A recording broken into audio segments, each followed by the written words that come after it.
Deb already jumped in and talked about the change triangle, but I'm wondering if you can talk a little bit about what that is for our listeners, and maybe if you can give an example of how you would process an experience using the change triangle. Oh yeah, well that's okay. The first question you hear, I can talk, I could talk for days because it's different. We can maybe bring up an example and I could give it, or I could share from myself. The change triangle, I didn't invent anything in the book. The change triangle was an academic concept that I first saw in 2003 when I was about to go into psychoanalytic training in New York City, which was the mainstream. That was the thing to do if you wanted to be respected. And I was later in life going to school. I wanted the quickest way to be as good a therapist as I could possibly be, and to be able to build a private practice. And just as I was about to enter psychoanalytic training, a good friend of mine had mentioned this woman, this researcher, Diana Fosha, who had developed this model that was a lot about emotions.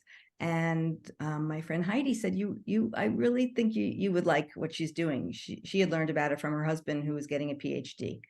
And so I Googled her and found that there was a conference on emotions and trauma and attachment in New York City, a big academic conference with some big, 4 bigwigs, including Diana Fosha, and Dan Siegel was there, and Tom Stern and Jude Cassidy, both who have sadly since passed away. So I went to Diana Fosha, spoke first. I was in this huge auditorium in New York City, and she put up this triangle on this gigantic screen. And it was a model of how emotions work in the mind and body. And it was called, in her theory, which is AEDP, the triangle of experience. She had borrowed it from the short-term dynamic psychotherapy people when it was called the triangle of conflict. And when I saw the triangle of conflict / triangle of experience, my mental health improved just on seeing it, because I understood that my 2 clinical depressions that I had and my anxiety were not the end of a story, but the beginning of a story about how I handled my emotions. And so then from the moment of seeing that, I wanted to go on and study it, and the triangle was inherent in the model. So basically, it's when you see someone. So if listeners out there imagine an upside down triangle. So we've got 3 corners, and the top of the triangle, one corner, imagine the word defenses, and we're defining defenses not in a pejorative or blaming way, like I sort of felt I was taught to do in psychoanalysis, but as these brilliant, creative ways that we spare ourselves emotional pain. And goodness knows there is pain in being human, constant pain and suffering in being human. So we need these defenses, but they also, when we use them too much, and when we use them without flexibility and without awareness, they cause problems in living. Okay. Then, so that's on the top left corner. On the top right-hand corner of the triangle are these special things that I've heard of these words, but the category of emotions are inhibitory emotions. And inhibitory emotions do a great job of holding down our core emotions. So the inhibitory emotions are anxiety, guilt, and shame. Ever have those? Ever not? Once or twice, maybe. I think I know what you're talking about. Okay, go ahead. So, right, we all experience those. And again, totally normal and in optimal amounts, right? There's no one that doesn't experience anxiety. They might not realize it because it might be covered in defenses, but we all have those because we're biologically wired.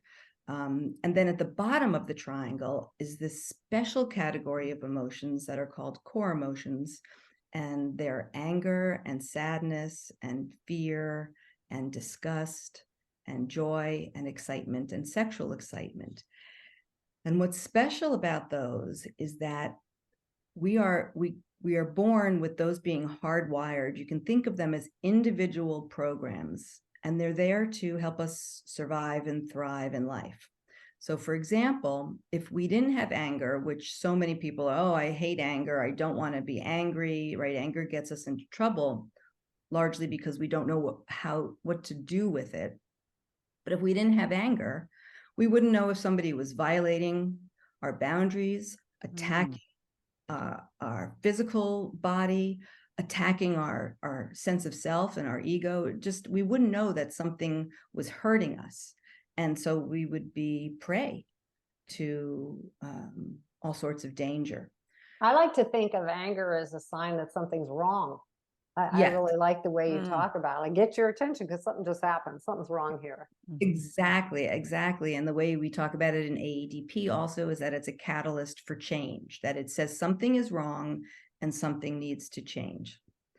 So what's interesting about this bottom of the triangle is that when we block these core emotions, like we're taught, just imagine when you're little and you are a little boy, let's say, and you're crying and your father says, boys don't cry, don't be a sissy, right? So that hurts, that when we're cut off from an emotion and the brain learns to shut it down with anxiety, guilt, or shame, right?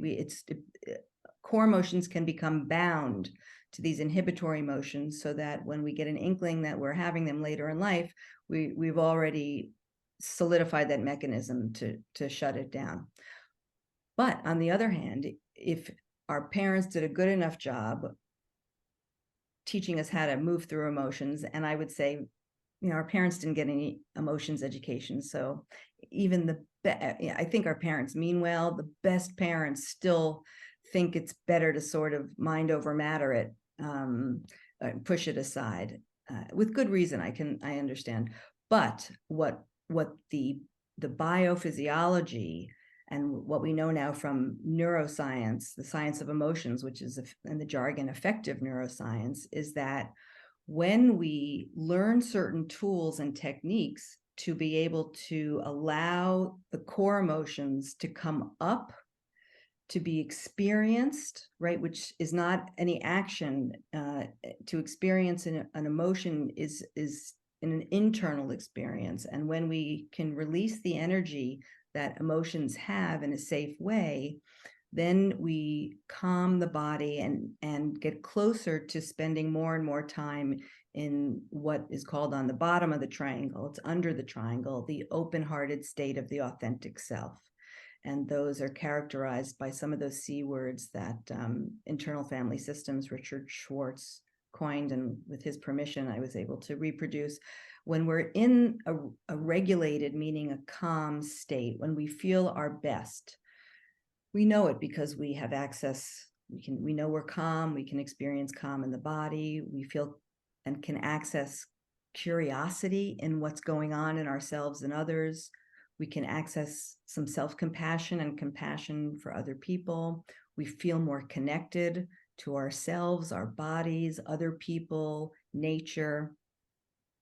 And we tend to feel more confident and courageous because we don't have to fear our feelings. We've learned through this process to lean into them, to talk to them, and we feel that we're not going to lose control or that become overwhelmed by that process. And that's the work, the learning process, that when we have tools, we can actually do quite well.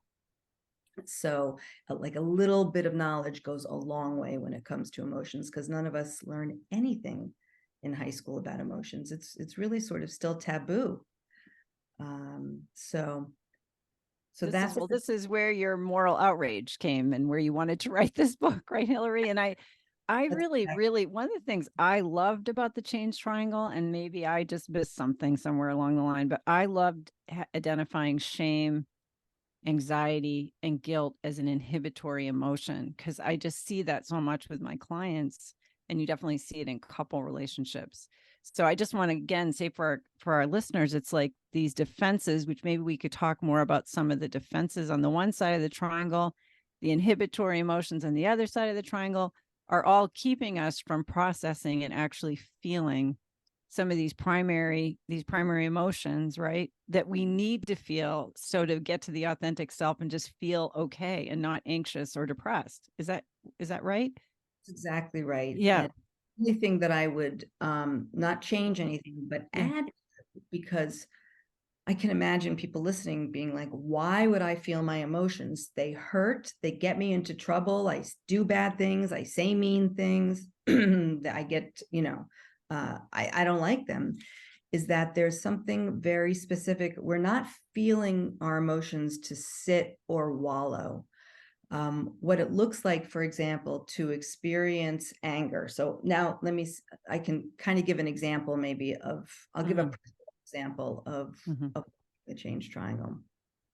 I used to, I didn't even know this because defenses were sometimes that we're blind to them. We think that's who we are. So I was much more controlling and perfectionistic in my younger years. For example, I would get very uptight, when my husband would like mess something up or the kids would mess something up, and I would feel a kind of, at that time, what I would mostly feel is that I can't stand that I'm like irritable. Like I know my tone isn't so nice, but that's kind of just the way I am. And I'm irritated because the house is getting messy. So we're going to call perfectionism and controlling a defense by definition, because when I lean into those behaviors and tone of voice and trying to control what people are doing, it's protecting me from the underlying anxiety when I don't do that, when the house starts to feel out of control. So if I'm working the change triangle now, and this just happened yesterday where I saw my tone and I felt that tension in my body because my husband was doing something that was annoying me. And I love him, and he's a wonderful person, and he's very good to me. This is a second marriage. Not that my first husband wasn't good to me too, but I really learned what I needed. So just want to qualify that because I know it's unusual after 20 years of marriage. But I really picked someone. And as couples therapists, right, there's really things to look for in people, like that they've done therapy and are into process and growth. So in that moment, I noticed my tone. So this is now working the change triangle. I visualize the change triangle almost every day. I use it. And I'm like, okay, I think I notice my tone. I notice that I'm kind of bitchy and I want to like change. I don't like that. And so let me sort of apologize. Let me notice it. And let me kind of take a moment to see what's happening here. And then I was able to notice a couple of things. I was anxious because we just came home from a trip, and I wanted the house to stay in order. And I also noticed I was tired from the traveling, and that those two things were affecting my mood. And then I thought, well, what emotions am I feeling if I go down to the bottom of the change triangle? And I was feeling angry at my husband that he wasn't doing exactly what I wanted him to do in the exact moment that he did it. And I was also feeling fear that that I would be overwhelmed by my career work and the keeping of the house and the upcoming holidays and cooking and things like that. And those were the predominant sort of fear and anger. And then I just gave myself a moment to be with my anger. Now, when I teach people how to be with anger, there's like, we're calling it, this is how to experience anger. And it's before you say something, do something, right? We want to first have an experience of our anger. And that means, one, knowing that we're angry, being able to name it. So like in the Emotions Education 101 classes that I teach, one of the exercises is just, what is it like? Just bringing up something that angers you and saying to yourself or out loud, I am angry. You would be amazed at how much that brings up for people. right? They feel so guilty. They feel ashamed. They feel anxious, or they feel energized, or it's liberating, but it definitely is not a vanilla experience. Mhm. So, so we want to be able to, and this is the process of the growth. Sometimes someone comes in and they can't say I'm angry, and then we get curious about that, and we sort of worry and practice to be able to say I am angry. Then you want to be able to notice, what does anger feel like in my body? So when I'm with a patient in the office and they either tell me they're angry, or they're telling me a story where I know they're angry, or I see the nonverbal communication, which is mostly in AEDP what we're trained to notice. They may break eye contact. They may have like a furrowed brow. I'll ask them if we could slow down so they could notice what they're experiencing also as they're sharing. And they may say, I feel angry. And then my next question would be, great, I'm so glad you could let me know that. What inside your body lets your mind know that you're feeling angry right now? And I'll validate that that's probably a question they've never been asked, and probably hard. And can we slow down, way down, for them to scan their body up and down, head to toe, to maybe name one or two sensations that they get a sense is what's telling them they're angry. And what you hear people say, or certainly for me, I feel an energy that arises from my gut, and it kind of comes up and it wants to come out, either in an insult, or, I feel like slugging somebody, or I don't do it, but I feel it. Some people feel a heat in their body. Some people feel a tension in their jaw. There's a variety of different things to feel. And I have a list of sensations for different emotions on the resources in my website, which you'll probably give to people after the after this talk conversation.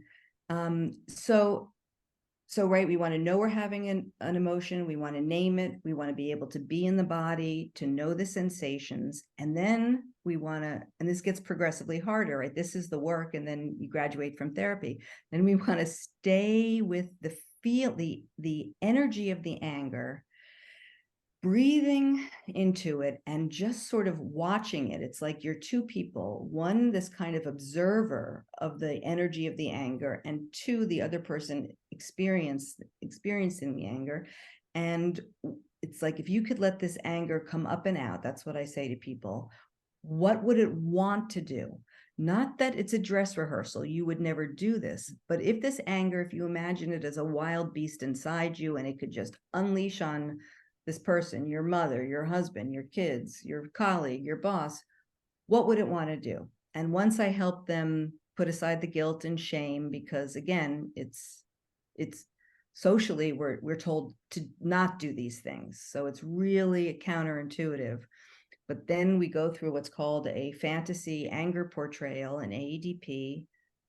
They imagine what the anger wants to do. They imagine it vividly, like it's a movie happening to the person.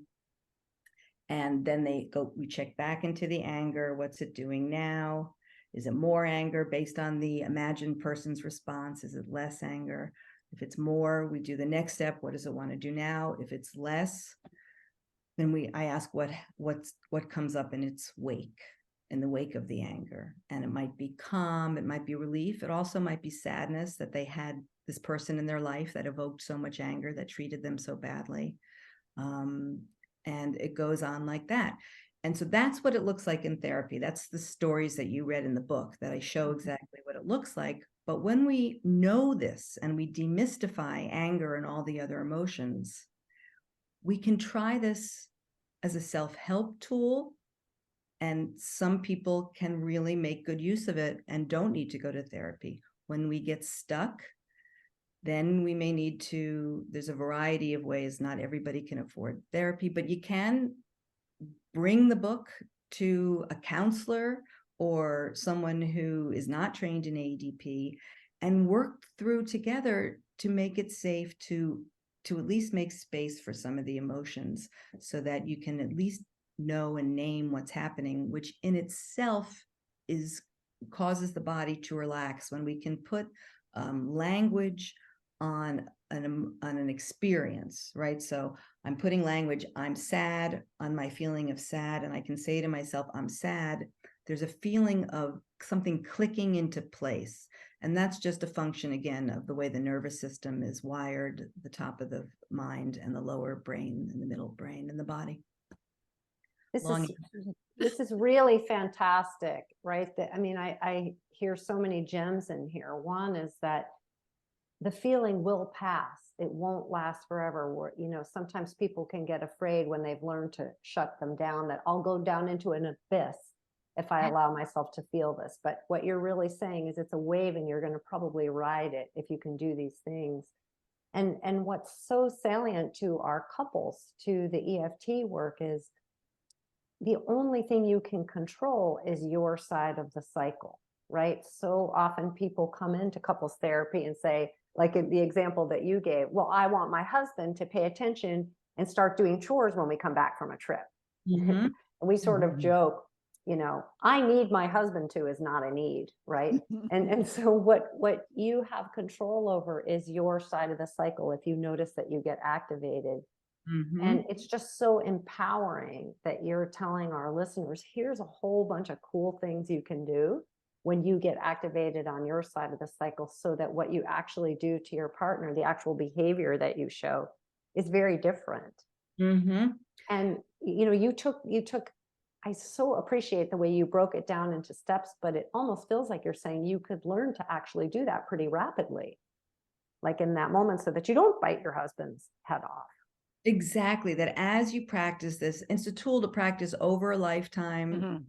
Easy on yourself. Everybody's at a different level. Some people, I tell people just the education and emotions without having to even do anything is going to be a huge advantage, because you're going to understand how you work and how people work. And then maybe at some point you'll want to. But yes, that to different levels, people are able to do this. And now, right, it's like much in a flash. Like when I'm with my children, I can think before I speak. I think before I take action. And that's the main thing, that once the last part of this whole process is once you fully have experienced an emotion, or as fully as you can, and you get the information that the emotion is telling you, then you can think through, which is super important, to bring back that thinking, logical, left brain, whatever you want to call it, back online, and say, okay, what are my long-term goals? Okay, my long-term goals, I want to have a happy marriage, or I want to have a relationship with my kids. So what do I do with this anger? If we just stay with that one example, maybe I just assert in as kind and sweet a way as I possibly can. I really don't like when you talk to me that way, or it really upsets me when you don't do this, and this. If you could possibly just help a little bit, I'd be thrilled. Or sometimes there's actually nothing to share. I wrote an article for my blog a long time ago called 5 Minutes in a Car That Transformed My Angry Tightness. And it was a moment when I was having actually, I wasn't having the fight with my husband yet. I knew I was about to pick a fight, because he wanted to really take care of his nonagenarian, his 90-year-old parents instead of me. And I was like having a snit. He like I didn't, I needed attention in that moment, or I don't know what was going on. I really didn't in the moment. I just knew that my husband, it's nice that my husband is a good son and wants to take, I value those things. So that was like advanced. So at the moment, I could now start to feel myself shift into that defense on the change triangle. I went inward. I zipped my mouth. I went inward, and this is a little sort of more advanced. This has to do with parts work, but I stayed with that angry feeling, and I didn't do anything. And I just breathed and tuned into that sort of armorish, again, this sort of angry feeling in the chest, in my body. And it slowly transformed, and a little 6-year-old girl appeared. Me as a 6-year-old. That's when I realized it was about attention that I didn't get as a kid. And then, I came with him in the car to do the errand that we had to do. And I just sat in the car quietly crying for myself, So the anger, which I felt much more comfortable with, really morphed into the original feeling, which was sadness. And then once I had that crying and I kind of hugged my little girl, because I had had a lot of therapy where we do different fantasy, imagination stuff, that part really turned down the volume. I just, that angry tightness doesn't happen in the big way. I don't pick fights in the way that I did. It really made me a kinder and gentler person. That's why I named it. And anyone can do that. I'm not special. I just was committed to really, getting over myself and really seeing that there is, like you said, each person is having an experience, not one generally, unless there's gross abuse, or abuse of any kind, from working with couples, it's really just our feelings and our defenses that are getting in the way of being able to bridge that gap and come back into an attached position where we can really look at ourselves and say, do I absolutely have to react this way? And what if I hold in mind all the good things or how much I love all these people, or the gratitude I feel at the same time I'm having these emotions? How does that change what's happening inside me? So it becomes a very creative process once you understand how emotions work, and the change triangle set, it's the only tool that I've ever seen that explains it in such a pithy. Yeah. And first of all, you were willing to do the work, because it is a lot of work to master these skills.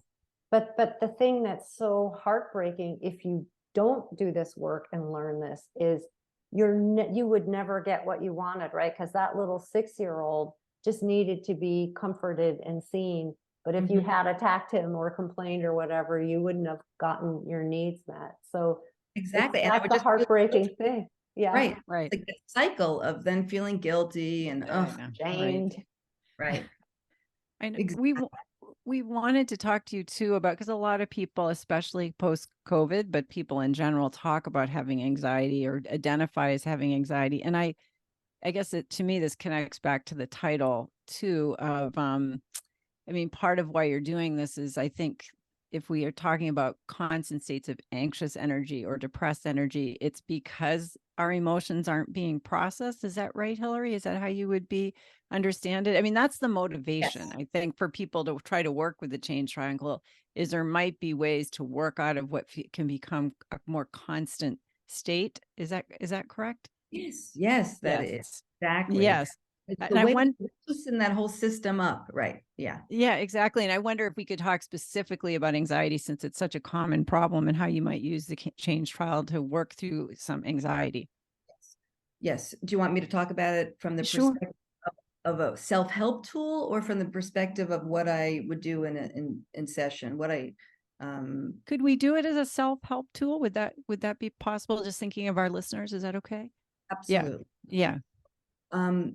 So anyone that's feeling anxious, okay, again, it's easy if I just talk about myself. I'm feeling anxious. This is what I'm going to do. I'm not going to fly up into my head and start thinking. That's the first thing I'm going to do. I'm not going to do, because anxiety drives all these kind of ruminations and gnashings of your teeth and this kind of cyclical thinking. I'm going to go into my body and I'm going to start to deep belly breathe. Again, I have instructions and a video on my website for free. There are lots of resources. Awesome. And I'm going to first notice where I feel the anxiety physically, and I'm going to start to breathe. Now, this is initially the first time you try this, it's counterintuitive. The first time I tried this, I thought it was a prompt in a training, tune into the anxiety feeling in your body. And I thought, oh no, if I do that, I'm really going to get more anxious and I'm going to lose control. But I trusted the people I was with, and I did that. I focused in on the tightening in my chest, and I breathed, and voila, my anxiety went down. That was one of the major epiphanies in this whole work.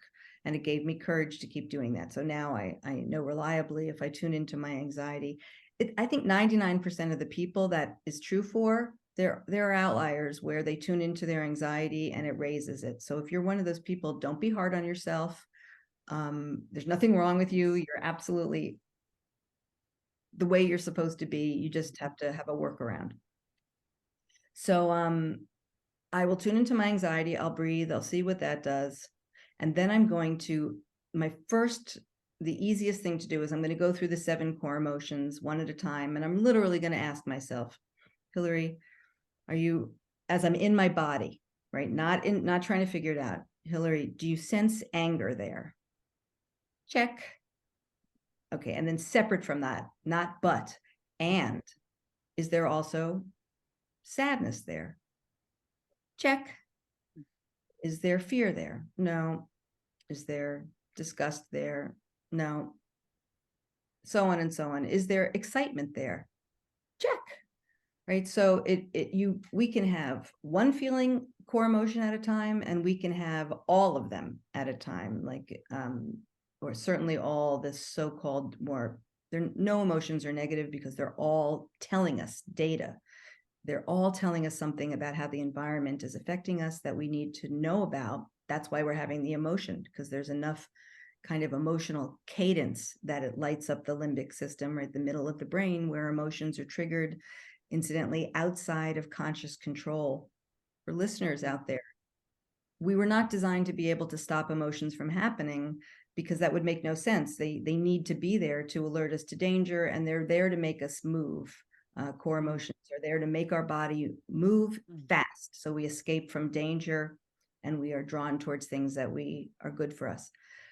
So you can't stop emotions from happening, but once they happen, we can notice them quickly by tuning into the body, and we can then respond with lots of practice over time in a way that's, again, in line with our goals and values, short and long term, taken into consideration. So once you go in and ask yourself, and you've identified, yes, I feel some anger, yes, I feel some sadness, yes, I feel some excitement, just imagine all those emotions separated by lots of air and space in your body, because they need room to breathe. And it's amazing, we can use imagination to affect the body drastically. That's another thing people don't teach us. And there's all sorts of research with fMRIs and whatnot that shows, for example, when you imagine running, it lights up the same neuromuscular activity as when you're actually running. So we use fantasy a lot in this work as a self-help tool, and also in AEDP as a therapeutic tool for healing. So just naming emotions and imagining in your body with lots of air and space. You might have to even imagine that you grow 6 inches or a foot bigger on each side if you have a lot of emotions. You've got to imagine that you're big, and then that in itself will be very clarifying. Right, one of the C's when you work the change triangle is clarity. So now I know that I'm having these emotions. That may be enough, or I may want to the next step in that self-help process is, which emotion is sort of the most front and center. And then when we process emotions, they have to be processed one at a time. It's like, I can't walk and chew gum at the same time. It's 2 different processes. I have to walk and then chew gum. So I have to work with my anger, and then I have to work with my sadness, and then I have to work with my excitement. And it's the same. We went over the ways to experience. So it's the same thing, where I want to name it one at a time, feel what that feels like in the body, notice the impulse. What does that impulse want to do? And then try to allow it to come up and out. We can use other techniques like somatic experiencing, where you just stay with the physical sensation as you breathe. Breathing, just a word on breathing. I hated it when people told me to breathe. I'd want to smack them in the face. Don't tell me what to do. And then I learned why breathing matters, what it does. That's my science nerd brain. I learned what it actually does to the body. And it is the number one thing to do 2 things: to lower anxiety and to get through a full wave of a core emotion. So if the emotion is rising in that wave, let's say my sadness, right? I feel it coming up, right? I know I'm going to start crying. I'm feeling the intensity. I take bigger breaths so that my breath is sort of always over guiding the emotion out. You can liken it a little bit to if you stub your toe, it's a good analogy for the wave-like nature of emotions. You know that when you first stub your toe, you don't feel any pain. And then the pain starts to rise and crescendo, and you're like, oh no, how much pain am I going to be experiencing? And you kind of breathe, Lamaze or whatever we do to breathe through pain, and then it starts to subside. And that's really what it is with our own emotions. And the more we process our own emotions, we know ourselves. It's just like knowing this is the way I am. This is how my emotions work. I know it gets to this level, then I cry, and then I feel better. And incidentally, what you said was about people worrying that if they allow themselves to have a feeling, it will be forever. I think there were about 3 men that I worked with this week that I was helping to cry, and they got blocked with some anxiety, and then we stop to reestablish safety, lower the anxiety, and talk about what's the worst thing that would happen if you allowed yourself to cry. 3 people this week, men, told me, I'm afraid if I start crying, I'll never stop. And then I reassure them that that's a common feeling, a common experience. It's happened 0 times in my 20 years. In fact, it's probably only going to last about 2 minutes. And then you're probably going to feel a lot better. And then that's what happens. Yeah, I mean, we're made that way, right? No feeling lasts forever, Right. including joy, and that's the thing is their waves. But in that moment when the fear comes up, it feels so real that that something dangerous is going to happen if I let this thing come through. Exactly. And imagine a little tiny baby or child feeling the torrent or the explosion of emotions. And little kids, as you may know from being around little kids or seeing little kids or having little kids, you can see how intense emotions are because they show them they're not yet inhibited. So they scream bloody murder and they cry with intensity, and their fear is intense. So that's what's happening inside us. And imagine you're a little baby and your parent, because they don't understand, shuts it down, which creates shame. My feelings are not welcome here. There's a massive pulling in. Shame is another emotion that I'm completely fascinated and obsessed by because it's something that affects every human being in different ways. It's excruciatingly painful. We do anything to spare ourselves shame. And I think basically shame mixed with, is in anger and, this ego things are why we have war now. It's so powerful. The sense of power and hubris and arrogance are all burying shame. But anyway, so everybody really needs to understand the physiological effects of shame and how it affects us. But when we're little and our emotions aren't welcome, it creates shame. The shame becomes bound with that emotion, so that whenever that emotion, the core emotion, is triggered, we don't feel that. We just feel kind of like we want to disappear.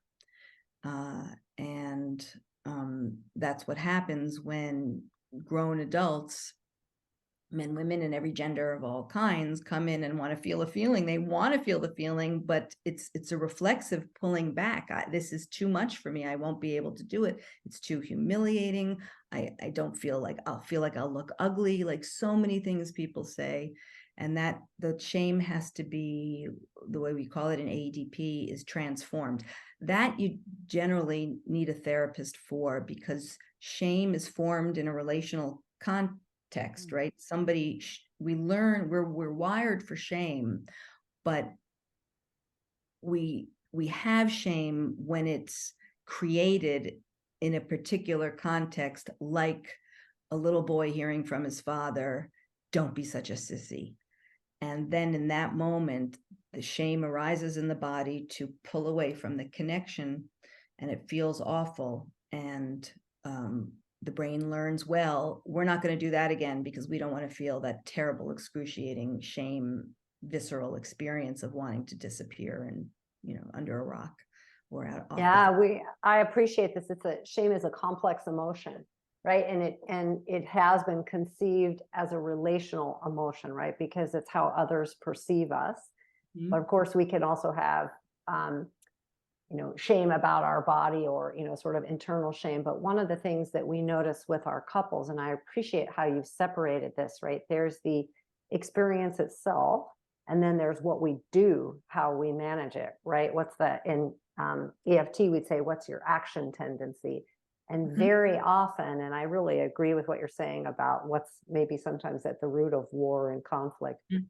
Very often what we see in our couples is the way that shame is managed is they flip to blame, Yes. because it's Mm. just, or you'll see sort of doubling down, because Yes. it's just so excruciating to let it just sort of wash over you, because in that moment we Yes. can just feel so unlovable that we could never come back from it. But again, I really appreciate, like, it really is just a feeling, and it will wash over, and you can move through it. You can absolutely transform shame, and it deserves mentioning that, like we said before, these inhibitory emotions in small amounts are actually the reason we have them is because they're important. They help civilize us. We when people feel guilty because they have a conscience and they're about to do something wrong, that's good, right? Mhm. Because we need the counterbalance to our core emotions, because core emotions are so these are so forceful. They're like, what do I want? The core emotions are like, what's best for me? And the inhibitory emotions are like, what's best for my relationships, my tribe, my communities. It keeps us in check. And so it's a nice balance that what we want. But when the shame becomes so much that we were shamed for aspects of ourselves, like not only our emotions, but our sexuality, about our personality, about our loves and our interests and who we love, then it tips into toxic shame, because we have to keep ourselves small to be connected with the people we love.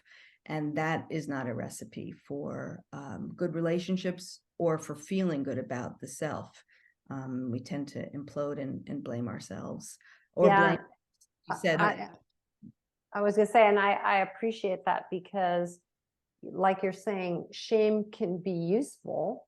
I learned not to ask somebody if they're pregnant, because they might not be, right? Like that's a really good thing to remember, right? But if we think about shame proneness, Yes. if that was a parenting technique that was used on you, then you're going to experience it a lot of different places. And then what you do with it, right? Sort of either shutting down or blaming, is going to set off its own whole host of experiences that's just going to lock you even further away. So I just really appreciate the way you're talking about shame. It is pretty complex, right?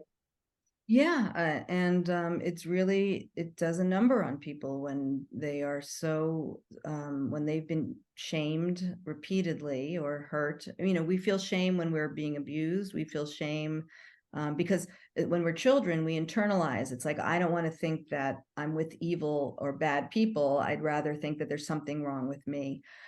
But when we've internalized so much shame, we don't have self-confidence. So, and you need confidence, and we don't have, our mental health is compromised, and we need to play the long game with our children to build confidence, which is not the same as building conceit and arrogance. We really need to differentiate between true pride in the self, which again, those are emotions that you'd find under the triangle, that it's real earned pride. It's like, I did this thing and I feel good about it. And and I help people expand. What's it like to feel proud of yourself? What does pride feel like in your body? Oh, expansive energy. I feel like I'm getting bigger. Yes. Can you just notice that, breathe, and allow yourself to expand? Oh, now I'm getting anxious because I don't want to be too big, because when I got too big, I was judged and hurt. So this constant kind of interplay between allowing people to feel, again, it's an internal experience. We're not like saying, I'm the best thing since sliced bread. It's just to allow people to feel good about themselves when they've done something good. And we all deserve that. And that's why it's so important to affirm each other, and not only parents, but in our relationships, to say, oh, wow, you're awesome. I love how you did that. Or, you make me feel so good when you say these things. And to keep sort of trying to notice and go against the negative bias of the brain, right? To look for what's wrong, and to look for what's going right, and at least to have those thoughts and expressions equally. Yeah, this will sort of sound like I'm trying to make a joke, but I'm really not, because as you're talking about this, it's making me think, had you been raised differently or not done your work, you might have thought, who am I to send this op-ed to the New York Times, right? You can just sort of realize the limits you might put on yourself just because of getting these repeated messages. And that when you don't have that, what becomes possible to you? So the repercussions are pretty big. Yeah. If we don't repair these things or restore, what should have been there. I love that, Naomi. That's great. You know what? I'm watching the clock, you guys, and I don't know how long I have to go in 15 minutes for sure, but I don't know if you need to go sooner, Hillary, or we're just trying to prioritize. Maybe I was even thinking maybe we could get to the last question because we've sort of covered all the other ones. Yeah. I mean, the only other thing I would say is the question 8 too, the one about defenses. Is there anything, or do you feel like we've done enough with that? Because go ahead. What do you think? What do you got? Talk about defenses. I would like to hear more about that from you, and then we'll do the last question. Then we're good. Okay. Thank you. So we want to do it's more of a closing about the optimism of your book and all that. But if we talk about, I'd like to hear about the defenses because I really like that part of the book. So that would be great. Oh yeah. Yeah. Be happy to. Well, first there's a list of defenses that are common in the book and on my website. Again, defenses, we all know our defenses, the way that we block emotions, right? So they're anything from numbing ourselves out with a martini, couple of martinis, 3 martinis at night, bottle of wine, to drugs, to overworking, over exercising, under eating, right? Because when we undereat, we're obsessing about food. When we overeat, we're upset. It's anything that is lifting us and getting us to kind of focus on something else so that we don't have to pay attention to perhaps what feels like a toxic cocktail of emotions swirling around in our body, a mix of core and inhibitory emotions. They feel awful. And we do what we need to go on with life. But they can also we can use defenses on purpose. So a long day at work, I come home and I look forward to lying on the couch and playing solitaire, right? That's a defense. I'm not paying attention to my stress. On my phone, I am zoning out on my phone, and my nervous system will calm down. It gives me some space. And so that's maybe an example, or watching something funny on TV, right? To counteract all the sadness in the world that's going on. Totally. Yeah. One of the ones I think you remember you writing about was humor too, which I think can be a really positive defense. And then you can also see how you can use it to exit. You might be having a serious conversation, whether in therapy or with your partner. And it can be like, oh, we keep having a joke here rather than staying with what's going on. So I think that's another. And again, it's one of those ones that has a good and bad to it, right? Like most of them, I think most things, black and white, they're good points and bad points. But I'm glad you brought up humor. Yes. So in humor, we use that in, so many times when people mention a feeling or mention something that they feel ashamed of, they give a little laugh. Humor can also be, my dad used to, he was insulting at times to me. I write about I don't know if I do, I've written about, I've certainly sold my dad out on the podcast before, but he wasn't the easiest guy. He was a psychiatrist, and he used to sort of dig into me about something that I knew he was angry about, and then I would get up in arms and he'd say, "Oh, Hillary, I was just joking," but it wasn't a joke. So that is not nice, and I know I'm not alone in that experience. And so that's one example. In therapy, often people joke when they're talking about something sad, for example, or they smile through the sadness. And as a good AADP therapist, we would notice that out loud, but in a non-shaming way as possible. Something like, I hear you talking about something that just feels so sad. And I'm so curious about the smile on your face. What do you know about that smile if you tune into it? And people right away will tune in and say, yeah, I don't want to lean into the sadness. It's sort of my way of dealing with it, right? So that's an excellent example of a defense. Also, any emotion that's core can also be used as a defense. So anger is a big one. So before I described that I would get angry at my husband, now I know that when I'm kind of leading with that sort of crusty tightness that feels like anger, it's a defense against the underlying vulnerability, really, of having a need that I feel ashamed of, or that or sadness that I learned in my childhood. We didn't do sadness. My mom was like, let's be happy, which is a nice thing. And I thought it was a great thing until I had developed so much anxiety around death and dying because it was sad, and I didn't know how to work with my sadness. When I saw the change triangle, that's one of those quick things that happened, and I knew sadness was normal. Somebody normalized it for me, and that it was okay to feel sad, and that there was nothing I had to do to fix it. Then I was like, okay, I can be sad. It is sad. And then my anxiety around funerals and disease and death and dying went down. So, and also sadness can be used as a defense against anger. You might know patients that come in and they sort of are crying. That's kind of it's like a defensive crying, but they're really seething with rage, or this sort of like passiveness that's underneath. There's rage underneath, but they, especially women, are taught it's not nice to be angry. So we cut ourselves off from our anger, and instead we, substitute another emotion that our brain figured out could, communicate something in another way. But the truth is in the body never lies. That's why I love it. Yeah. That's great.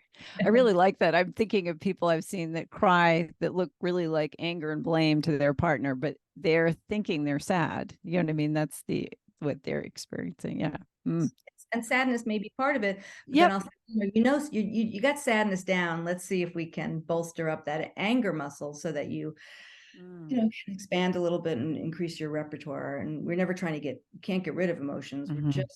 I now kind of define mental health or emotional health as being able to experience the full range of our core emotions, make use of them with minimal amounts of anxiety, guilt, and shame.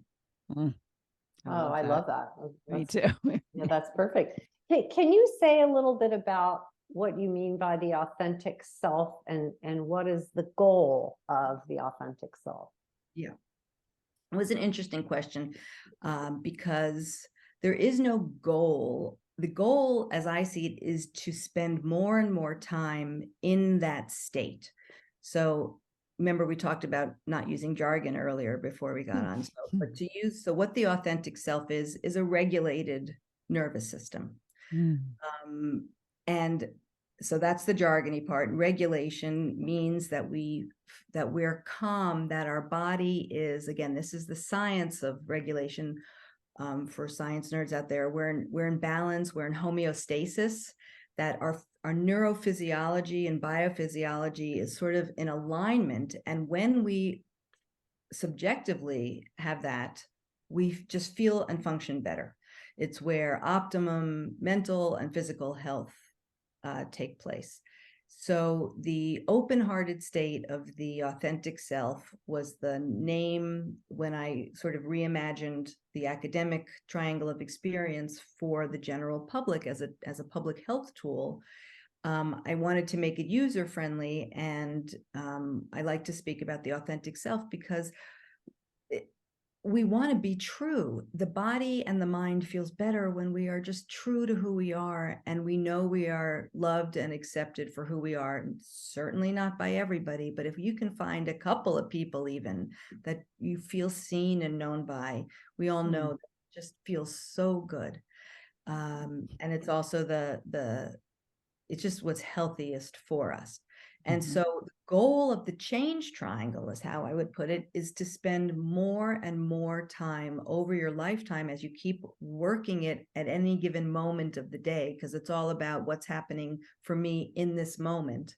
And I have more and more, as I get triggered and notice my defenses, work the triangle again and again, noticing where on the triangle I am, trying to work my way down from defenses and inhibitory emotions down to core emotions, through the core emotions, which are the doorway to the authentic self. And if I can spend more and more time feeling calm, connected, curious, confident, that's the goal. So we have arrived when we are in that state, and it's from that state that we, as Diana Focius says for AEDP, which I love, that we can feel and deal with our feelings and relate all at the same time. Feel, deal, and relate. And that all comes from being in that open-hearted state of the authentic self. We all know when we fly into high anxiety and a hyper-aroused state, everything speeds up. We say things we regret. We do things we regret. We're impulsive. We feel awful. Our heart is racing. We feel tense. And when we go down into that hypo-aroused, that's that polyvagal stuff that Steve Porges is talking about, when we're sort of collapsed in shame, we also can't function.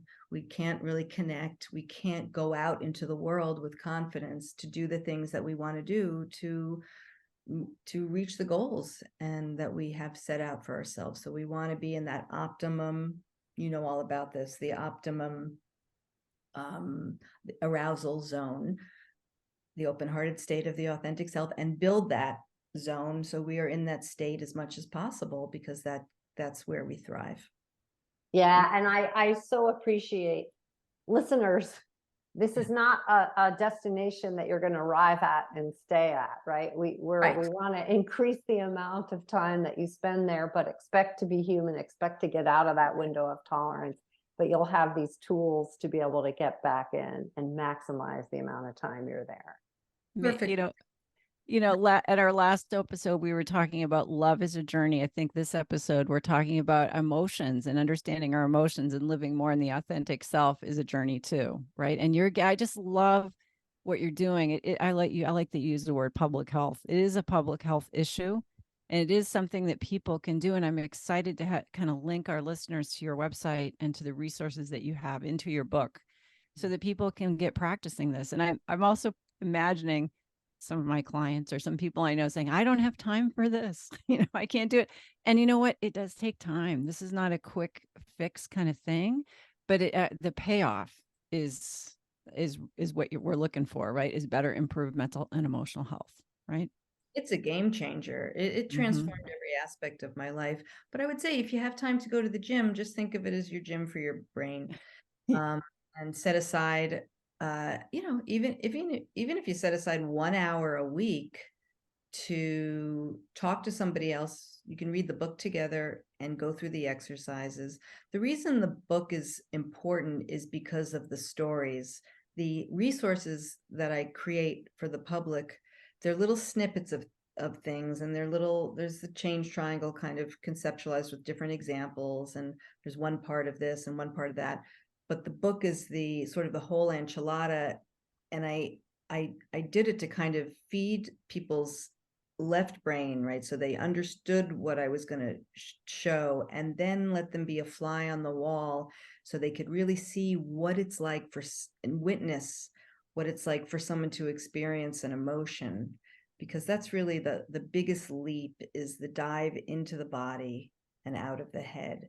It's scary when you first try it, but if you little dipping of toe in the water, and on that Change Triangle YouTube channel that I mentioned earlier, I do, like, there's an exercise called dropping into the body, or working with anxiety, or how to let your sadness come out.